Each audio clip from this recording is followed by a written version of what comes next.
Hola, buenas tardes. Pues habéis leído ya, imagino, vuestros comentarios individuales y también este texto lo voy a dejar en catalán, ¿vale? Pero quería grabar la clase en castellano para ver si al conjunto de todas las aulas le pudiese servir o a quien fuese, ¿vale? Pero lo primero lo he redactado en catalán o lo dejo en un PDF y para quien quiera escucharlo también, ¿no? Y verme, así para que sea un poco más cercano, pues lo hago en una lengua compartida por el resto de clases, ¿no? Y de estudiantes que tenemos. Y bueno, era un poco daros un retorno más específico, ya no como respuesta a vuestros comentarios o a lo que habéis escrito, a vuestros trabajos en grupo, sino un poco más en cuestión de lo que había detrás, ¿no? De lo que puede haber. Y espero con esto sobre todo que os pueda servir para esta siguiente entrega, que ya es la última, que es muy importante, que sabéis que tiene un peso fundamental en la asignatura y que creo que pues a lo mejor con esto que escribía el otro día mientras os leía, reflexionaba más tarde, pues a lo mejor os puede servir de ayuda. Y es a propósito de la razón, ¿no? Por la cual la interculturalidad es antes que nada una práctica de honestidad epistemológica, donde vemos que no solamente no trata meramente, ¿no?, de evaluar trabajos académicos, se trata en realidad de reconocer una verdad incómoda que atraviesa toda empresa educativa.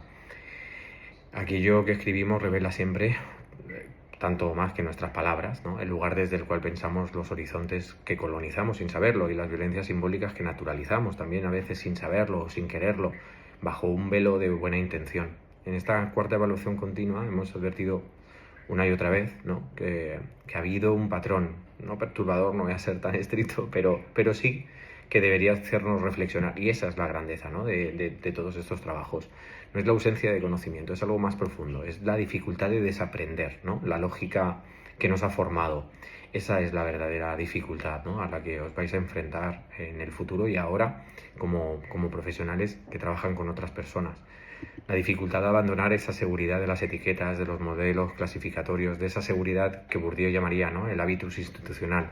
Esa cómoda prisión donde pues, la persona experta se sitúa como portador de la verdad, mientras los otros, las otras, aguardan pasivamente a ser ilustrados. Muchos de los análisis entregados describieron, catalogaron, explicaron 3, 4 modelos de respuesta a la diversidad como si fueran cajas fijas, en las que encajar la realidad compleja de la Yacuna, por ejemplo. Hubo excelentes síntesis, hubo citas precisas a barranco, hubo estructura, pero, no sé, y esto es crucial, faltó algo, esa turbulencia del pensamiento. Falsborda, por ejemplo, en sus escritos sobre la investigación-acción participativa, insistía en que la verdadera transformación no reside en el modelo correcto, sino en la ruptura epistemológica. ¿Qué implica esto? Pues implica reconocer que el investigador, la investigadora, la educadora, la profesional, es también un ser cultural. Y es un ser cultural que está atravesado por desigualdades, que es portador de violencias, que ha interiorizado sin quererlo. Y esto no es una confesión, esto es una metodología. Y ya es aquí donde radica el problema de muchos trabajos, ¿no? Se ha descrito la interculturalidad como un destino alcanzable, como si fuese suficiente aplicar bien las reglas del modelo y la tenemos. Pero el problema con esto, que es tan complejo, es que la interculturalidad no es un modelo que se aplica, sino una práctica que se habita, siempre de manera muy incompleta, conflictiva, contradictoria. Y esto, que es a la vez tan difícil de poder comprender, pero tan mágico, lo vamos a detallar en los siguientes puntos, ¿no? Y me gustaría hacer como 5 puntos para ver esto.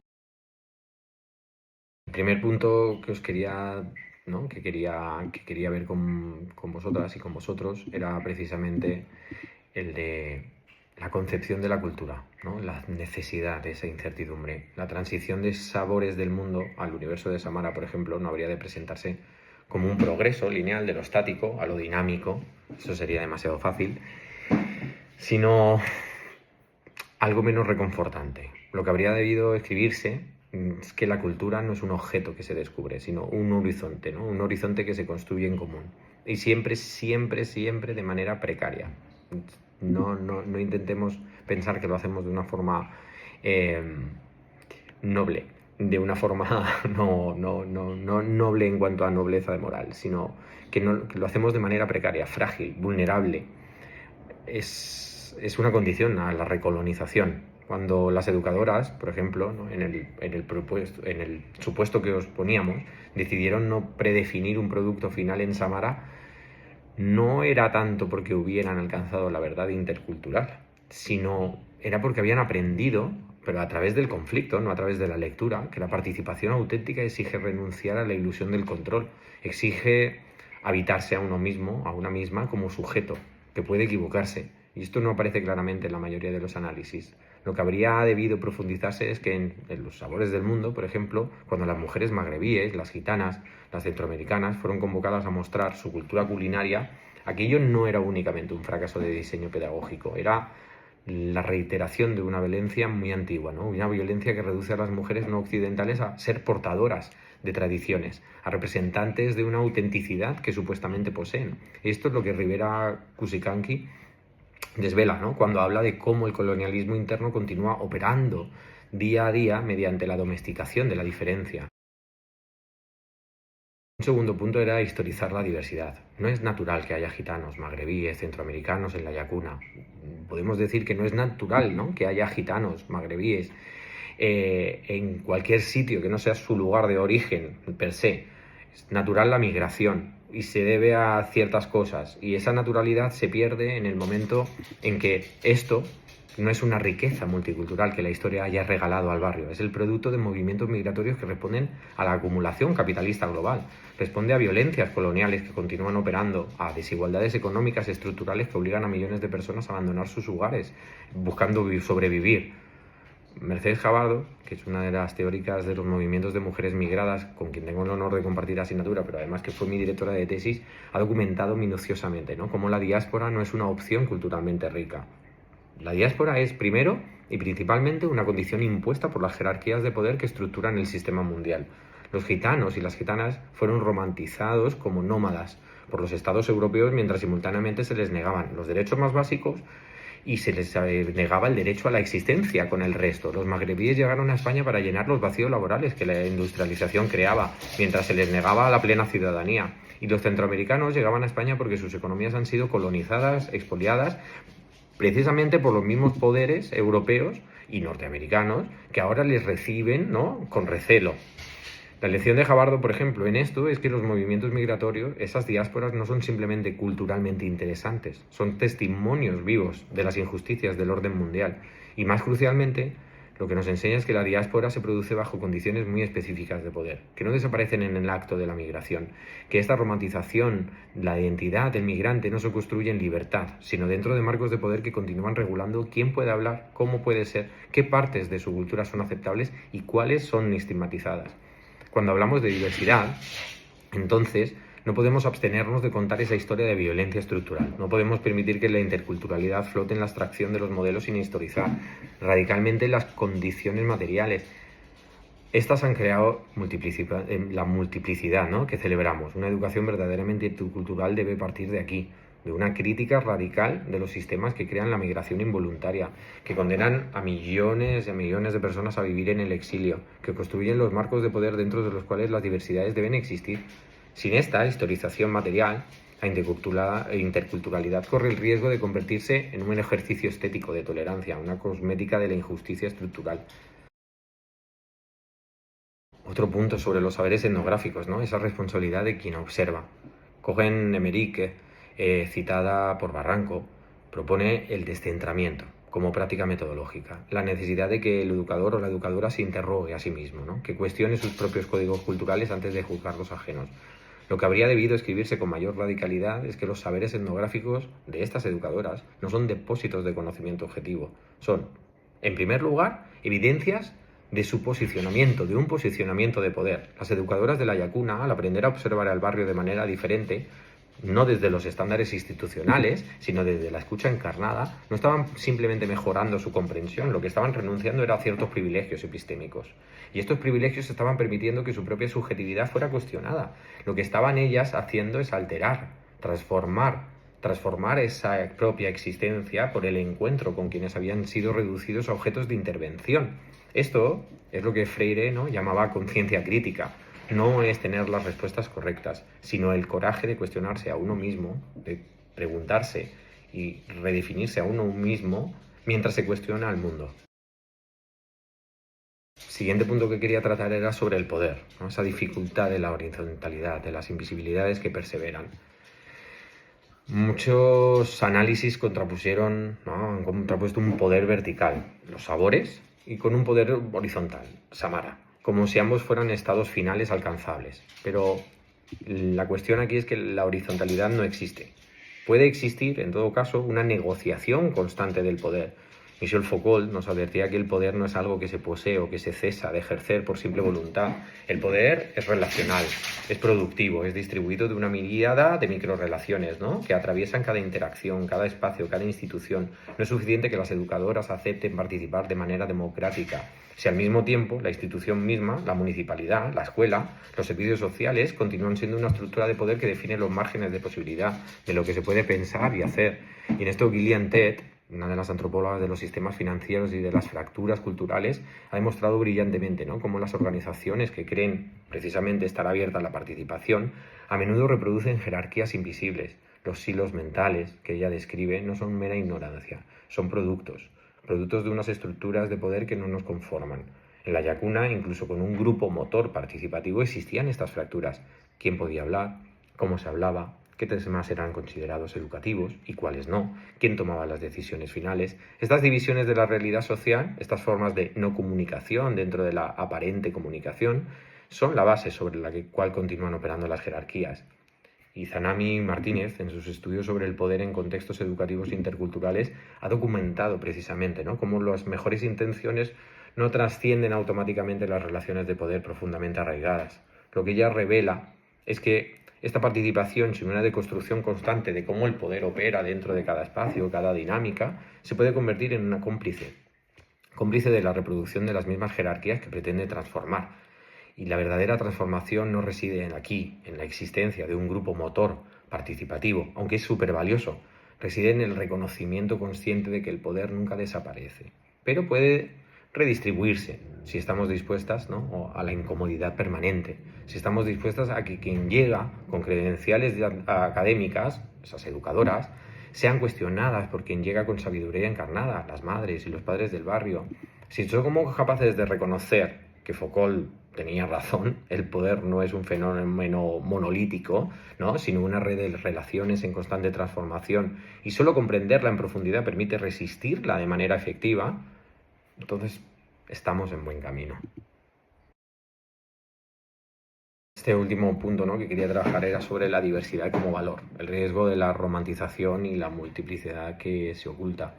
Y es un error recurrente en diversos análisis. Lo he visto y veo ese intento de presentar la interculturalidad como inherentemente emancipadora, como si simplemente reconocer esa diversidad fuera suficiente para transformar la desigualdad. Estas desigualdades estructurales, ¿no?, que la habitan. Para la diversidad, por sí misma, no es libertad. Esa diversidad per se no es libertad. Puede serlo, pero también puede ser prisión. Cuando la sociedad, por ejemplo, te obliga a representar tu cultura, a mostrar, ¿no?, tu diferencia, a caber dentro de la narrativa que otros construyen sobre ti, eso también es una forma de violencia. Esa es la prisión y el riesgo de la diversidad.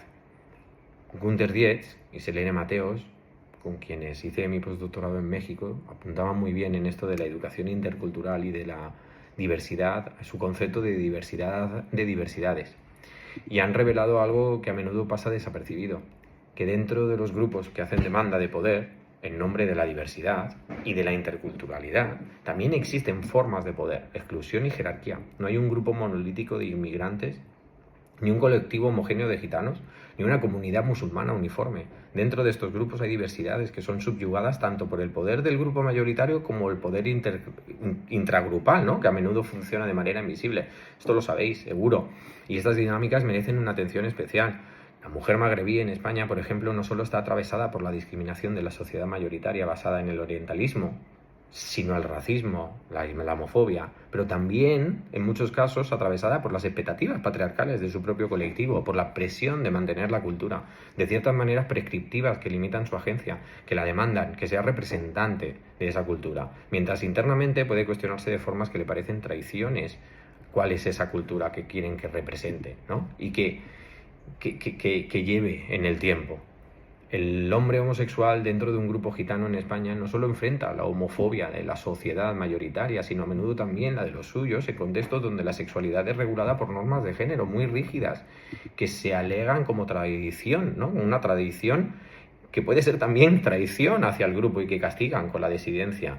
La persona con discapacidad, mismamente, dentro de una comunidad de migrantes o de migrantes X, la que sea, no solo debe navegar las barreras arquitectónicas y de discriminación de la sociedad de acogida, sino también las expectativas de quienes a veces sienten que los suyos deben presentar una imagen de normalidad, que tienen que ser hiper mega trabajadores, que tienen que justificar esa capacidad para justificar su presencia en la nación, para no invisibilizar, bueno, llegando a invisibilizar de hecho así las complejidades, ¿no? Esas necesidades de que el otro, el grande, el capital, el hegemónico, tiene que verme como productivo. Por lo tanto, esa persona se somete a dos barreras, a dos complejidades, a necesidades muy específicas, a la vulnerabilidad que puede sentir.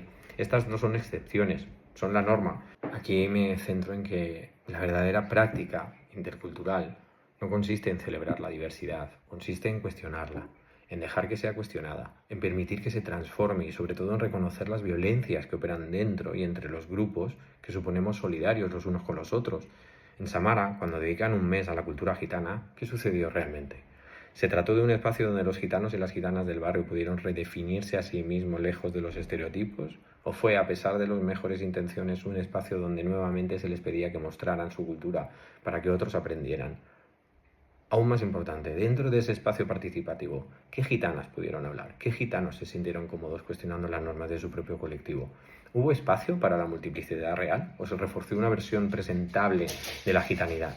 ¿Qué otras presencias permanecieron invisibles? Estas son preguntas que pueden responderse fácilmente, aunque son complejas, pero son preguntas que deben formularse desde el inicio de una práctica intercultural que aspira a transformar, no a domesticar. Y bueno, para no alargarme mucho más, ¿no? Quería hablar sobre esa epistemología, ¿no? Que falta y que creo que aquí me voy a Restrepo, ¿no? Al antropólogo colombiano, en que insiste en que descolonizar no es renunciar al pensamiento académico, ni mucho menos. Es someterse a la crítica radical de sí mismo. Es aceptar que nuestros marcos conceptuales, incluso los más críticos, los que citamos con confianza, pueden estar contaminados, ¿no? Por la lógica que pretendemos trascender. Ninguno de los trabajos evaluados ha llegado a ese nivel, pero he visto unos trabajos muy buenos. Trabajos que sí que han hecho análisis impecables en su estructura, correctos en su referencia, pero que al final reproducían una cierta ilusión ilustrada, ¿no? La de que un profesional bien formado, equipado, con los conceptos adecuados, puede liderar procesos transformadores. Parece irónico que yo, siendo el profesor, y os diga esto, ¿no? De que no va a suceder así, pero no lo es. Lo que quiero llegar a esto es a ese cuestionamiento. La verdad que emerge de la lacuna es otra. La verdadera transformación ocurre cuando profesionales, lo que vais a ser vosotras y vosotros con credenciales académicas, aceptan ser descentrados por las personas con quienes trabajan, cuando están dispuestos a que sus verdades sean cuestionadas, cuando permitáis que el conflicto, ese elemento que la mayoría de los análisis apenas menciono, sea lo fecundo. Os invito a escribir desde la vulnerabilidad y no desde la certeza. Un análisis verdaderamente crítico debería incluir aquello que no entendemos, aquello que nos incomoda, aquello que desafía nuestros propios supuestos. Historizar la diversidad, como hemos hablado, con radicalidad. No es natural lo de los gitanos o los magrebíes. Esto responde a unas necesidades, a unas violencias, a una desigualdad. Reconocer eso, que no hay una escapatoria, ¿no? De las relaciones de poder, con Foucault, con Ted, con Martínez. La pregunta no es cómo eliminar el poder, sino cómo redistribuirlo de manera menos violenta. Los silos mentales que describe Ted no desaparecen por voluntad individual, se transforman solo mediante una interrogación constante de cómo el poder estructura incluso los espacios más participativos. Quedaros con eso.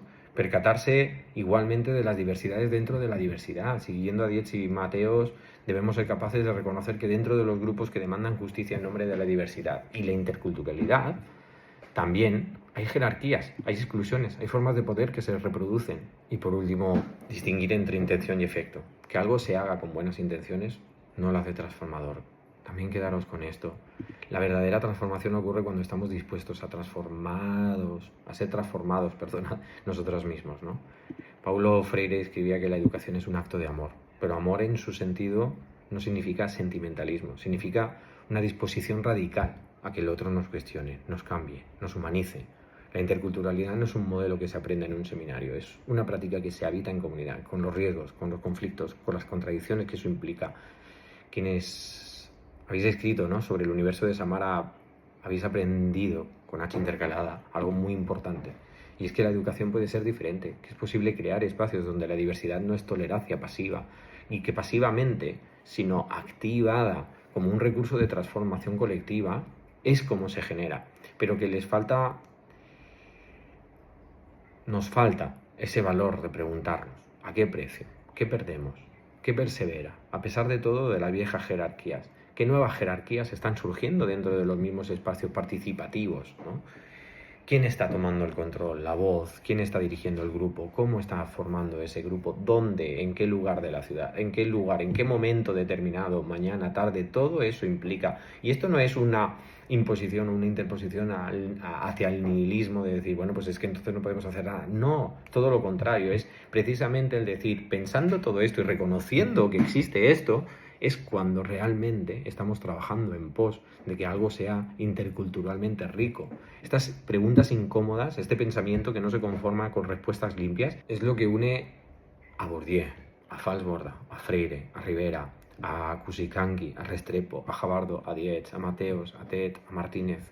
A todas y a todos nos debería de abordar la misma. No es la seguridad del modelo, es la responsabilidad de quien se atreve a pensar críticamente sobre el mundo mientras se piensa a sí misma, a sí mismo, como parte de ese mundo. Y esta es mi invitación, ¿no? Escribid de nuevo, no esta, sino la siguiente, o esta, aunque sea para vosotras y para vosotros. Escribid de nuevo, pero esta vez con más incertidumbre, más profundidad, más humanidad. Y esa nota que os dejo ahí en ese PDF, ¿no?, que lo que se requiere no es más material bibliográfico, es más coraje intelectual. Sobre todo recordad que la verdadera interculturalidad comienza cuando admitimos que no sabemos cómo hacerla, que estamos dispuestos a equivocarnos, que reconocemos que quienes están dentro de las dinámicas de poder que pretendemos transformar, ellos y ellas, son quienes mejor pueden enseñarnos y a quien realmente sirve nuestra práctica profesional. Me quedo con esas reflexiones, espero que os sirvan de algo. Si no, no pasa nada, cuestionadme a mí también, ¿no?, que de eso se trata al final todo lo que he dicho. Y que os deseo felices fiestas y que espero que esto sirva para la siguiente.